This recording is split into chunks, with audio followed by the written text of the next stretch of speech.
हरे कृष्णा। आज हम भगवान कृष्ण के तीसरे अवतारों का वर्णन करेंगे। जैसे कि हम इससे पहले सुन चुके हैं कि भगवान के पहले अवतार थे सनकादिक अवतार और दूसरा अवतार हुआ वराह अवतार। अब जो भगवान का तीसरा अवतार है वो बहुत मुख्य अवतार है, जिन्हें नारद मुनि का अवतार कहा जाता है। अर्थात कि जब भगवान ने ब्रह्मा को कहा सृष्टि की रचना करने के लिए, तब ब्रह्मा ने कई सारे लोगों को अपने शरीर से प्रकट किए, जैसे 4 कुमार को, शिव को, सप्तऋषि को। तो वैसे ही छठे पुत्र के रूप में नारद मुनि को भी प्रकट किए। तब ब्रह्मा जी ने नारद मुनि को कहा कि आप जाकर इस संसार के अंदर जो मनुष्य लोग हैं उसमें वृद्धि कीजिए।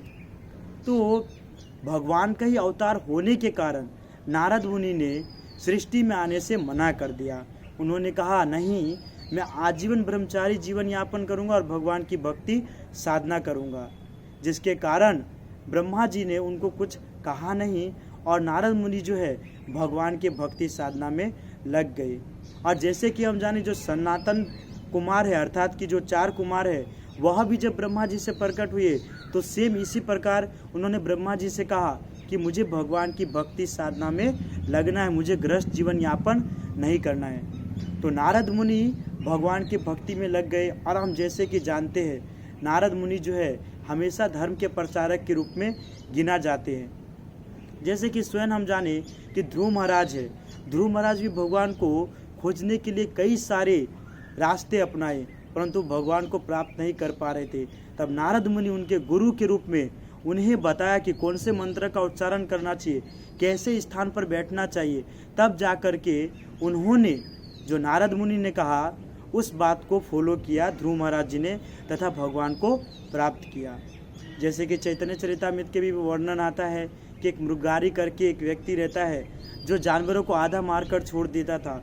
उसको भी नारद मुनि ने अपने ज्ञान से उनको भगवान की भक्ति में लगाए।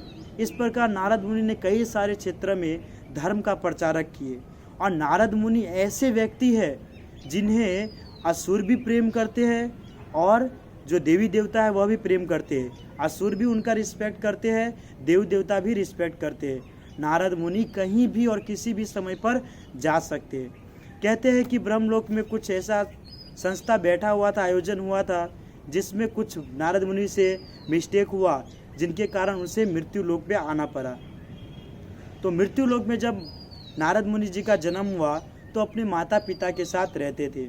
लेकिन कुछ बड़े हुए नारद मुनि, कुछ वर्ष हुए तो बचपन में ही उनके पिताजी अपने शरीर को त्याग दिए, तो अपने माता जी के साथ रहने लगे।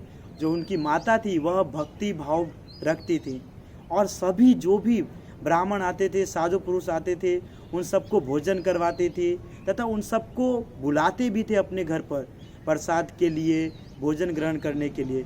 तो नारद मुनि भी उनके साथ हेल्प करते थे। अर्थात कि कभी कभी ऐसा भी होता कि जो साधु पुरुष आते वह अपना उच्चिष्ट नारद मुनि को देते थे और नारद मुनि उसे प्रेम से ग्रहण करते थे। फिर जब यह जन्म पूरा हुआ तो फिर एक और जन्म में नारद मुनि को जाना पड़ा। तो वापस से जब उसका दूसरा जन्म हुआ तो उस जन्म के अंदर नारद मुनि को जो माता पिता थे वो बचपन में ही गुजर गए। अब नारद मुनि अकेले रहने लगे, तो उन्होंने सब चीज़ को त्याग कर जंगल में जाकर तपस्या करने लगे। अब विचार करेंगे अचानक से ऐसे तपस्या क्यों किए, क्योंकि इनके पहले के जो जन्म है उस जन्म के अंदर नारद मुनि ने ब्राह्मणों के उच्चिष्ट को ग्रहण किया था।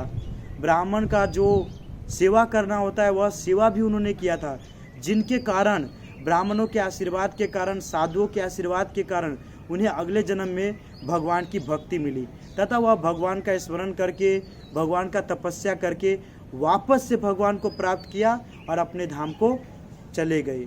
इस प्रकार नारद मुनि प्रत्येक जगह पर धर्म के प्रचारक बनने वाले व्यक्ति माने जाते हैं और सनातन धर्म में भी प्रचार करने वाले नारद मुनि के रूप में ही गिने जाते हैं।